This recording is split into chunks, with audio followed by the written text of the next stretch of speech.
శ్రీధర్ రెడ్డి 3, పల్లా శ్రీనివాస్ 3, పవన్ కళ్యాణ్ గారు అక్కడ 7 వచ్చాయి, ఇక్కడ 3 అంటున్నారు కదా, 2 టాలీ చేసుకోవాలి, రిజిస్టర్ చేసిన ఎన్ని ఉన్నాయని.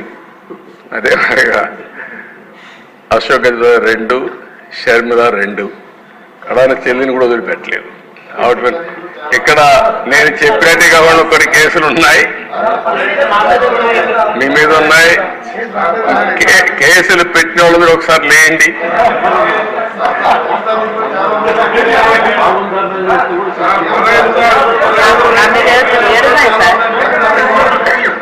చూసారా దేశ 7 కేసులు ఉన్నాయి. అంటే రాజకీయ పోరాటం చేసిన వాళ్ళందరిపైన కేసులు పెట్టారు. అంటే ఇంకెప్పటికీ బయట రాకూడదు అనుకున్నారు, కానీ నేరుగా ప్రజలు ఆలోచించి అసెంబ్లీ పంపించారు అధ్యక్ష అందరినీ. మెజారిటీ మీరు చూశారు. ఆనాటి పాలనలో మనందరూ బాధితులే అసెంబ్లీ నుండి అందరూ. Thank you.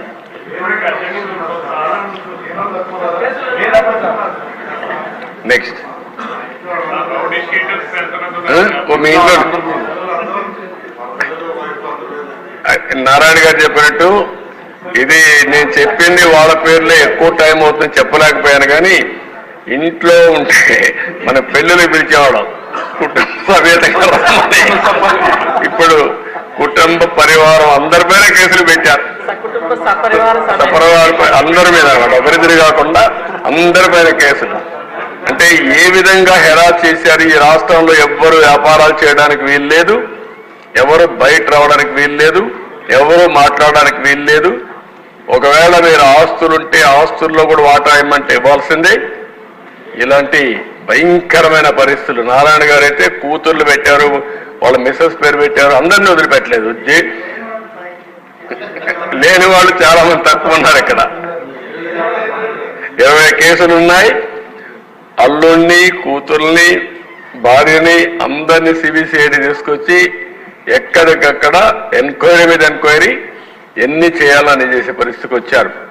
ఇప్పుడే ఒక చంద్రమోహన్ రెడ్డి గారు చెప్తున్నారు, కేసులు లేని వాళ్ళు పుణ్యాత్ములు, వాళ్ళకు బోనస్ అది ఎవరున్నారు పైకి లేవు ఒకసారి చూపించడానికి. కేసులు లేని వాళ్ళు అదృష్టవంతుల వాళ్ళు. చూసారా దేశ కేసులు లేని వాళ్ళు వీళ్ళు మాత్రం మెజారిటీ బాధితులు. Okay, thank you.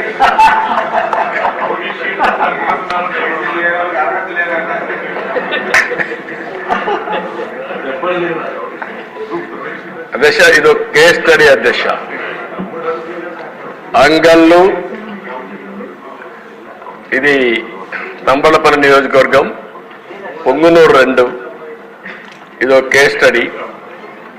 నేను ఈ రాష్ట్రంలో ఇరిగేషన్ ప్రాజెక్టులు నిర్వీర్యం చేశారు, అవినీతి విచ్చలవిడిగా పెరిగిపోయిందని 10 రోజులు కార్యక్రమం పెట్టుకొని రాష్ట్రం మొత్తం ప్రజా చైతన్యం కోసం బయలుదేరారు. అధ్యక్ష నేను అంగళ్ళకు వచ్చి అక్కడ జరిగిన మీరు ఒకసారి చూస్తే, ఒక ప్రాజెక్ట్ని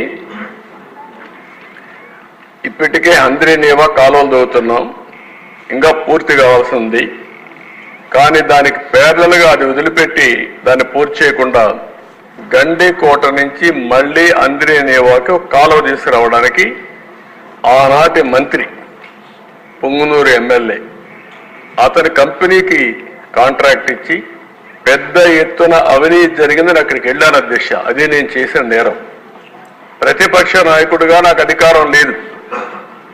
అదే ఆనాటి పాలకుల యొక్క పెత్తందారి వ్యవస్థలో నేను అక్కడికి వెళితే అంగళ్ళలో నేను వస్తా ఉంటే కర్రలు రాళ్లు పెట్టుకొని నన్ను అడ్డగించి నా మీద దాడి చేసి నా మీదనే కేసులు పెట్టారు. అధ్యక్ష నా ఒక్కరి మీద కాదు అధ్యక్ష, అక్కడ 6 కేసులు మీరు ఒకసారి చూస్తే అంగళ్ళు సంఘటనలు 6, పొంగునూరు సంఘటనలు 7, మొత్తం రిజిస్టర్ చేసిన కేసుల్లో 286 మంది నిందితులు చూపించి అదర్స్ అనే పేరు పెట్టి 490 మంది అదనంగా కేసులు చేర్చారు. దిశ ఒక పెద్ద విచిత్రమైన పరిస్థితి. ఒక కేసు పెడతారు, 10 మంది ఎఫ్ఐఆర్ వేస్తారు, ఒక 5 మందిని వేస్తారు, అదర్స్ అంటారు.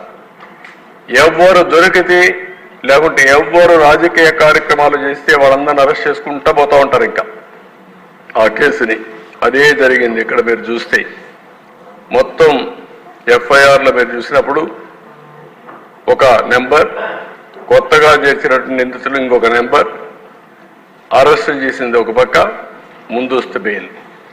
ఎంత టెర్రరైజ్ చేశారంటే ఆ రెండు నియోజకవర్గాల్లో ఆ రెండు సంఘటనల్లో దగ్గర దగ్గర 1000 మంది పైన 409 ప్లస్ 286.